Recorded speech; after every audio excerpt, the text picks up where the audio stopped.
રણટંકાર અને રાજકોટથી રણટંકાર સતત થઈ રહ્યો છે, પરંતુ હવે આપણે એક એવા નેતાને મળાવશું કે જે નેતા પહેલા તો વરાજા હતા 2019માં, પરંતુ 2024માં ના પડી કે મારે વરાજો નથી બનવું, પરંતુ વરાજા પરેશ ધાનાણી બન્યા તો આ નેતા હવે અણવર થઈને સાથે ફરે છે.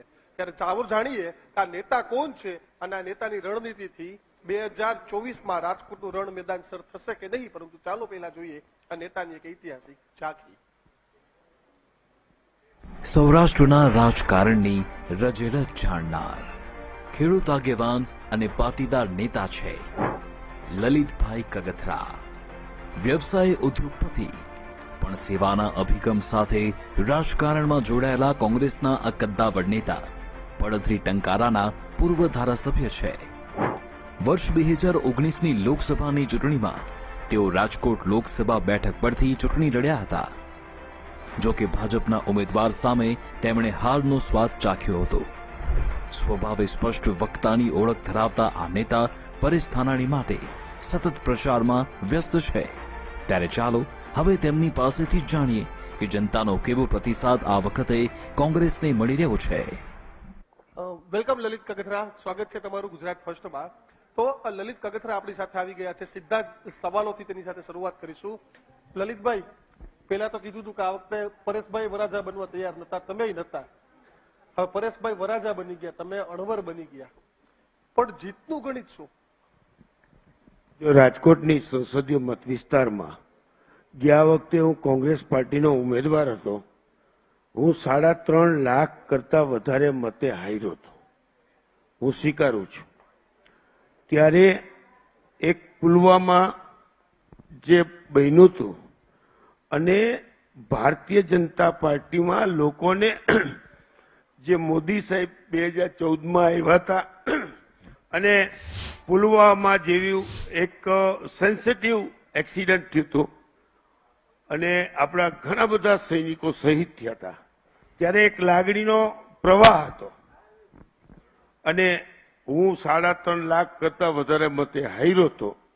આ વખતે હું સ્પષ્ટ એવું માનું છું કે રાજકોટની 7 ધારાસભામાં જે રીતે છેલ્લા 10 વર્ષ ત્યાં મોદી સાહેબનું શાસન છે અને જે વચન દેવામાં અને જે રીતે ભારતીય જનતા પાર્ટીનું કોંગ્રેસીકરણ થઈ રહ્યું છે એના હિસાબે ભારતીય જનતા પાર્ટીના પાયાના કાર્યકરો જેને કાયમને માટે ભાજપ કર્યું છે એ કાર્યકરોમાં નારાજગી દેખાય છે, લોકોમાં પણ નારાજગી છે.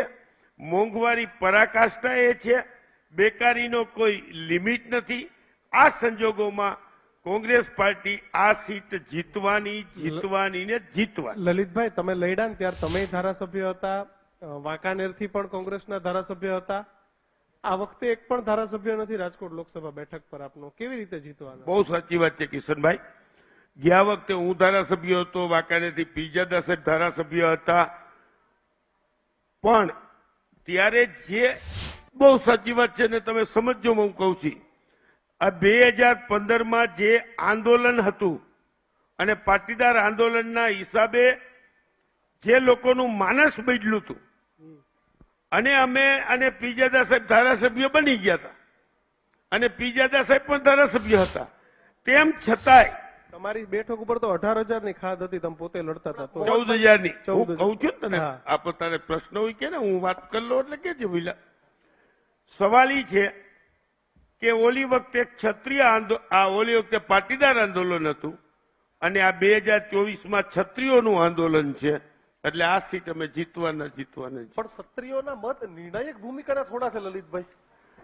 જો ક્ષત્રિય એક સમાજ નારાજ છે, સાથે યુવાન ધન જે બેકારી અનુભવે છે, જેને મોંઘવારીનો માર પડે છે, ખેડૂતના પ્રશ્નો. હું ગામડામાંથી આવું છું અને ગામડામાં હું જાણું છું કે જે રીતે ખેત પેદાશના ભાવ નથી મળતા અને જે મોંઘવારીએ માજા મૂકી છે એના હિસાબે ખેડૂતો પણ હવે ભારતીય જનતા પાર્ટીથી આમ ગળા સુધી આવી ગયા છે. એટલે મને વિશ્વાસ અને ખાતરી છે કે રાજકોટ સંસદીય મત વિસ્તારમાં કોંગ્રેસનો વિજય થશે. લલિતભાઈ, પણ સવાલ એ છે કે કોંગ્રેસ ક્ષત્રિય આંદોલન ન હોત તો કોંગ્રેસ પાસે કોઈ જીતનું ગણિત નતું. 100% નહોતું. 100% નહોતું. હું સ્વીકારું છું તમારી સામે.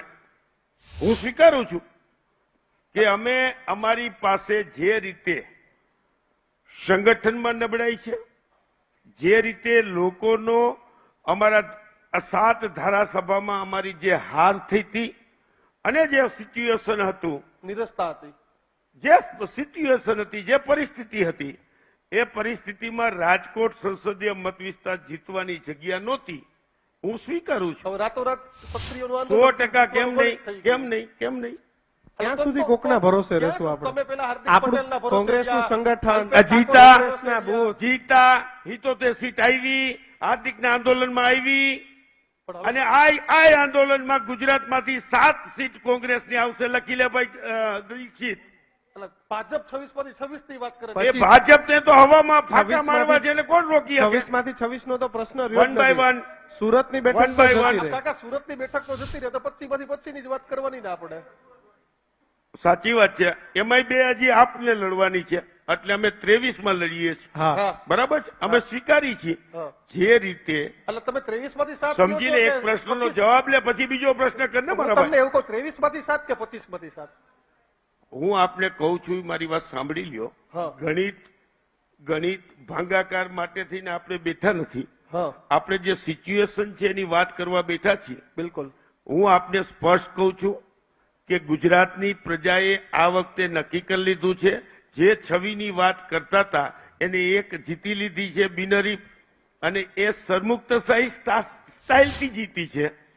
જે રીતે ભારતીય જનતા પાર્ટી લોકશાહીમાં વિશ્વાસ નથી કરતી, માત્ર સરમુક્તશાહીના બૂ આવે છે. ભારતીય જનતા પાર્ટી, કોંગ્રેસ, જે માણસ લોકશાહીમાં માનતો હોય એ વિપક્ષને નાબૂદ કરવાના નીકળે. વિપક્ષને નાબૂદ કરવા જ્યારે તમે નીકળો છો ત્યારે સ્પષ્ટ દેખાઈ આવે છે કે તમે સરમુક્તશાહીના વિચારસરણીમાં જીવો છો અને આ પાર્ટી સરમુક્તશાહી તરફ જઈ રહી છે.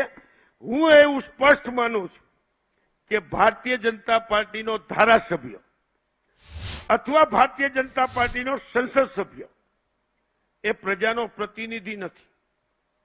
એ માત્ર મોદી સાહેબ અને અમિતભાઈનો કૈયાગ્રો એક વ્યક્તિ છે, જે માત્ર ઊંચી આંગળી કોંગ્રેસની કરવા નબળાઈ માટે નથી, સર્જાયેલો લલિતભાઈ. છે. પ્રજાના પ્રશ્નોની લલિતભાઈ, વાત કરવા કોંગ્રેસની માટે નબળાઈ સર્જાયેલો નથી નથી. કે કોંગ્રેસની નબળાઈ નથી કે આપણે સારા ઉમેદવાર પણ ઉભા ના રાખી શકીએ અને પછી આપણે દોષ અન્યને દેવા જઈએ.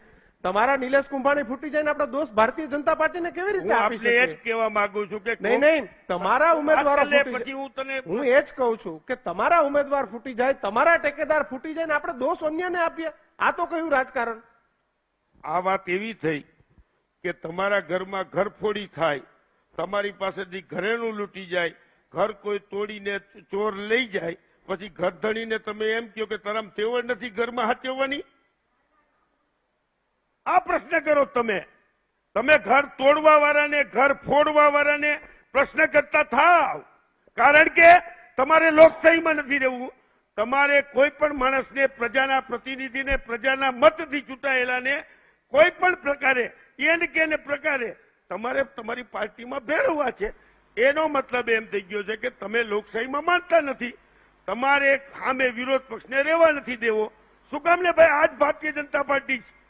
ચિમનભાઈ શુક્લે 20 દિવસના આંદોલન કર્યા હતા. 20 દિવસના મગન સોનપાલ એક માત્ર કોર્પોરેટર ભારતીય જનતા પાર્ટીમાંથી કોંગ્રેસમાં આવ્યા હતા. 20 દિવસ ચિમન કાકા જેવા વડીલ મુરબ્બી આંદોલન કર્યા હતા.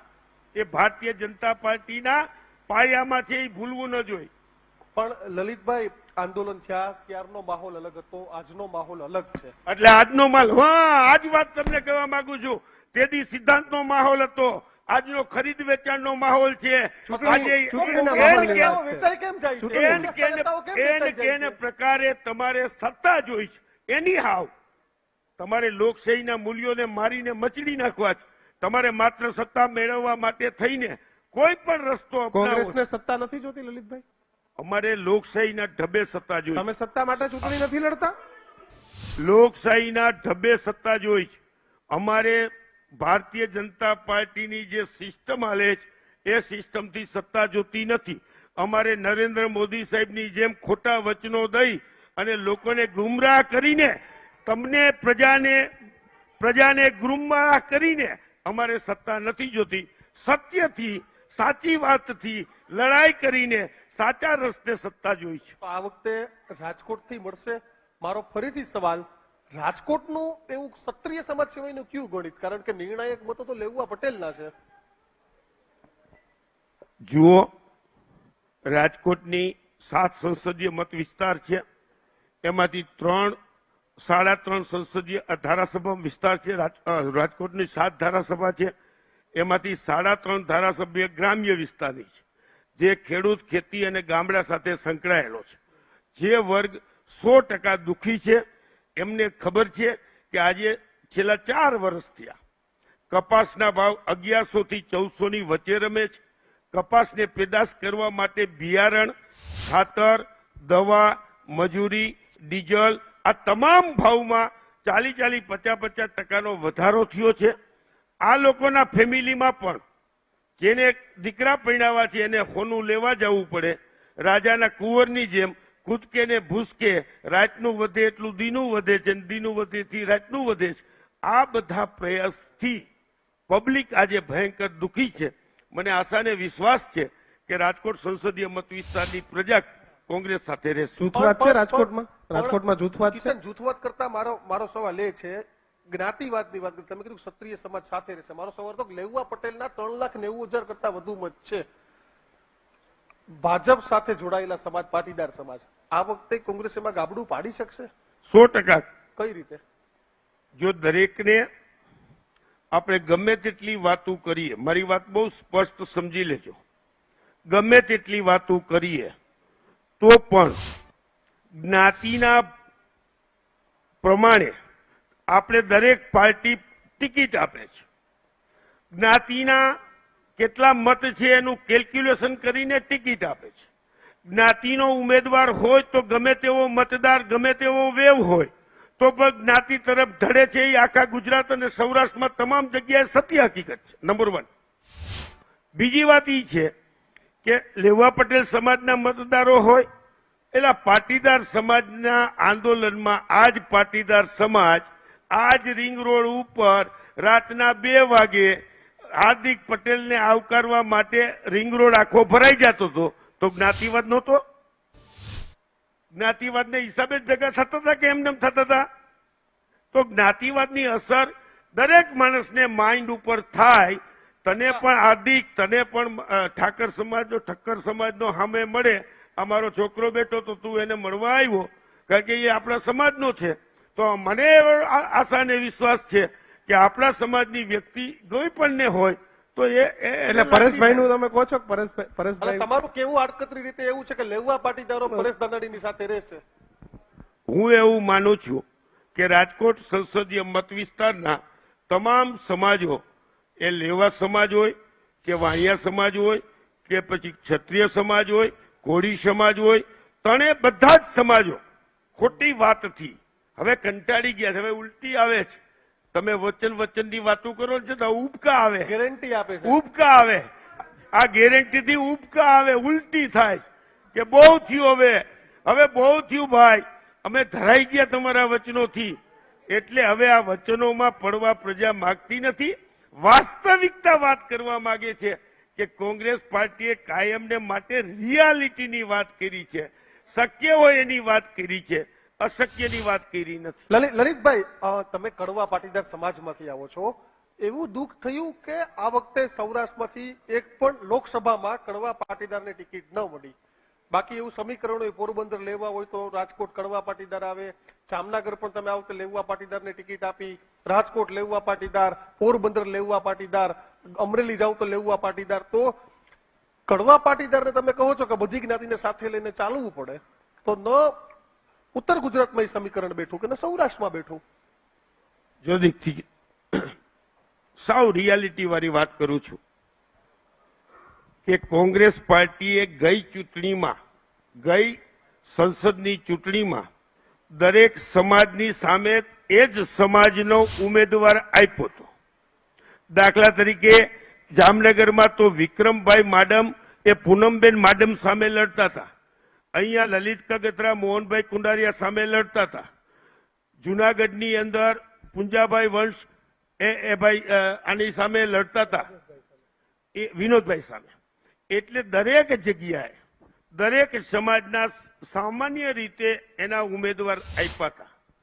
આ વખતે કોંગ્રેસ પાર્ટીએ નક્કી કર્યું છે કે દરેક સમાજની સામે બીજા સમાજના જે પણ હોય એનું પણ પ્રતિનિધિત્વ મળે.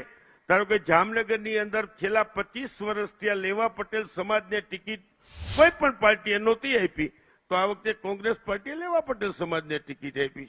એમાં ખોટું શું છે? પણ તો તમે આ સમીકરણ બેસતું હતું તો પોરબંદરમાં કડવા પાટીદાર સમાજને ટિકિટ આપી શકતા હતા ને? ત્યાં તો બેય લેવા પટેલ છે. હજી મેં તમને રિપીટેડલી કહું છું ભાઈ દીક્ષિત કે દરેક પાર્ટી સમાજના મત કેટલા છે એનું ગણિત 100% બધી પાર્ટી લલિત કગથરા કોંગ્રેસની પાર્ટી હોય કે ભાજપની હોય એ કરે છે. જે નવા સમાંકન થયા છે આ સંસદના, જ્યારથી ગોંડલ અને જેતપુર એ પોરબંદર સીટમાં ભળ્યું છે, જ્યારે પોરબંદર સીટમાં જુનાગઢ હતું, જામજોધપુર હતું, ત્યારે કડવા પટેલોની વસ્તી અહીંયા વધારે હતી, ત્યારે કોંગ્રેસ અને ભાજપ બંને કડવા પટેલને આપતી. આ વખતે અમારી પાસે ભારતીય જનતા પાર્ટીની સામે લડી શકે એવા કડવા પટેલના કોઈ પણ એવા સક્ષમ ઉમેદવાર નહોતા, અમે લેવા પટેલને આપી. આ સ્વીકારું છું. એક આપણે પબ્લિક રિએક્શન લઈ લે ભાઈ. એક ટૂંકમાં સવાલ કરીને બેસી જશો, દલીલ નહીં. આપના માધ્યમથી હું જાણવા માંગુ છું કે કોંગ્રેસનું જ્યારે શાસન હતું, આપે ખેડૂતોની વાત કરી, ત્યારે ખેડૂતોને સિંચાઈ માટે પણ પૂરતું પાણી આ કોંગ્રેસની સરકારે ગુજરાતમાં નથી આપ્યું, એનું કારણ શું?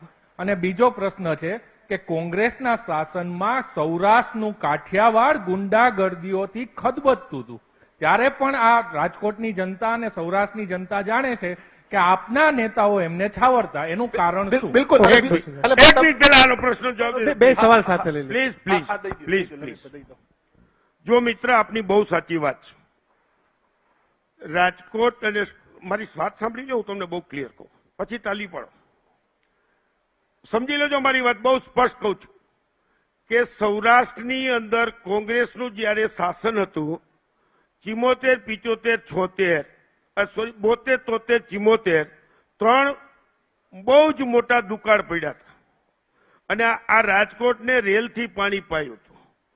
તમારી આ વાત સાથે હું એટલા માટે સહમત છું કે જ્યારે ગુજરાત અને સૌરાષ્ટ્રમાં નર્મદા સિંચાઈનો પાયો એ કોંગ્રેસના શાસનમાં નાખ્યો છે.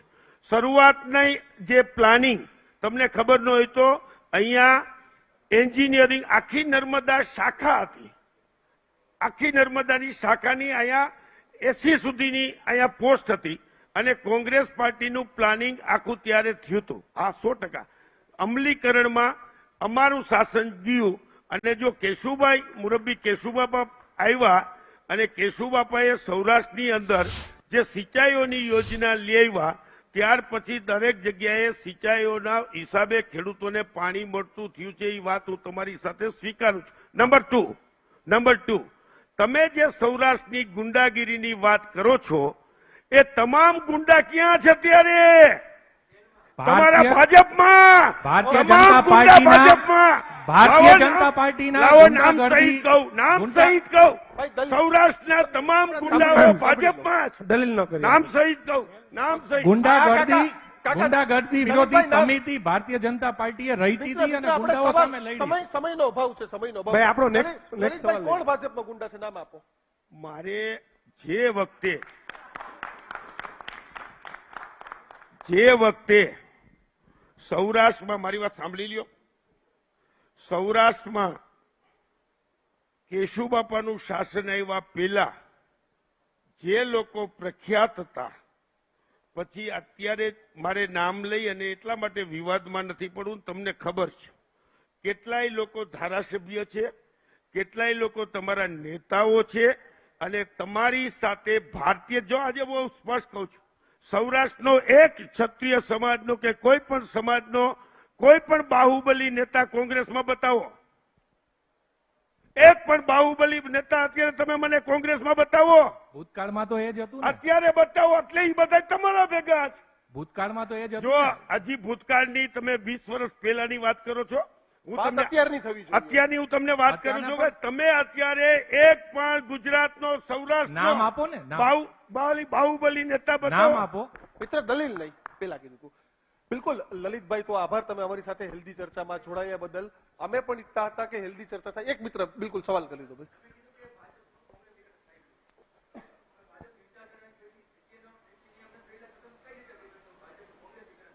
જુઓ, હું આ પાર્ટીમાં એકડા બગડા મેં કરેલા છે. 1995 વિજયભાઈ રૂપાણીની સાથે મારા મિસિસ કોર્પોરેટર હતા. હું આજે છાતી ઠોકીને કહું છું કે હું અટલજી અને અડવાણીજીના ભાજપમાં હતો, ચિમનભાઈ શુક્લના ભાજપમાં હતો, ગોધુમલ આહુજાના ભાજપમાં હતો. આ ભાજપમાં નથી નથી ને નથી. નીતિમત્તાની વાત કરું છું, તમારા પ્રશ્નનો જવાબ આવી રહ્યો છે. જે ભારતીય જનતા પાર્ટીએ ઓકે, લલિતભાઈ. એક મિનિટ પ્લીઝ, વાત પૂરી કરી લઉં. જે ભારતીય જનતા પાર્ટીએ ડિફરન્સ ઓફ પાર્ટી, કેડરબદ્ધ પાર્ટી, વૈચારિક પાર્ટી, આ બધા જ જે વચનો આપ્યા હતા, મને તમે બતાવો કે અર્જુનભાઈ મોઢવાડિયા અમારા કોંગ્રેસ પાર્ટીના પ્રમુખ હોય, કોંગ્રેસ પાર્ટીમાં જેને 40 વર્ષ 30 વર્ષ જાહેર જીવન ખેંચ્યું હોય, ઈ માણસ રાતોરાત આવીને ભાજપના વિચારમાં કેવી રીતે ભળી જાય એ મને તમે સમજાવો. ગણિત હાલતની વાત નથી બેન, વાત ઈ સાહેબ, છે કે અર્જુનભાઈ મોઢવાડિયાએ પ્રેસની સામે એક સ્ટેટમેન્ટ રિલીઝ કર્યું છે. મારો આખો સમાજ સવારે ઉઠે ત્યારથી રામનું નામ લે છે અને આ કોંગ્રેસ પાર્ટીએ અયોધ્યા મંદિર રામનો બોયકોટ કર્યો છે. ઈડીની રેડ પડે તો આપને એમ થાય કે મોદી સાહેબે પડાવી, રામ મંદિર બને તો એ મોદી સાહેબે નથી બનાવ્યું. આનો કોઈ સ્પષ્ટ ભેદ આપણી પાસે છે? જો ભાઈ, રામ મંદિર બની ગયા પછી મારી વાત સાંભળજો, તમારે સાંભળવું હોય તો. 4 મહિના સુધી અર્જુનભાઈ મોઢવાડિયા કોંગ્રેસમાં હતા. જે માણસને ઝટકો લાગ્યો ને તો બીજે દી ઘા કરી દે, બીજે દી ઘા કરી દે પટ્ટાનો.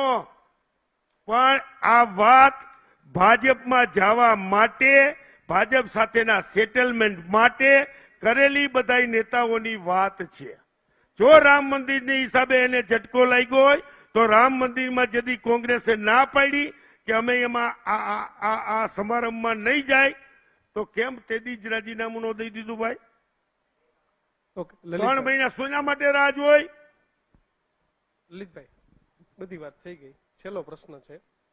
પરેશભાઈને તમે કંકોત્રી લઈને અહીં તેડી આવ્યા જ છો, તમારી જવાબદારી એ. રાજકોટ શહેરના હોય કે આખું સંગઠન આ બધાય જોડે છે, પાછા મૂકવા નહીં જવા પડે ને પરેશભાઈને? પરેશભાઈ ધાનાણી એ ભારતીય જનતા પાર્ટીના ઉમેદવારને લઈને અમરેલી મૂકવા માટે આવ્યા છે. બિલકુલ, તો આભાર લલિતભાઈ. જીતનું ગણિત આપ્યું સાચે. જૂના ભાજપ નવા ભાજપની વાત કરી, ગુંડાગર્દીની પણ વાત થઈ, પરંતુ હજુ પણ આપણું સેશન યથાવત રહેશે અને હજુ વધુ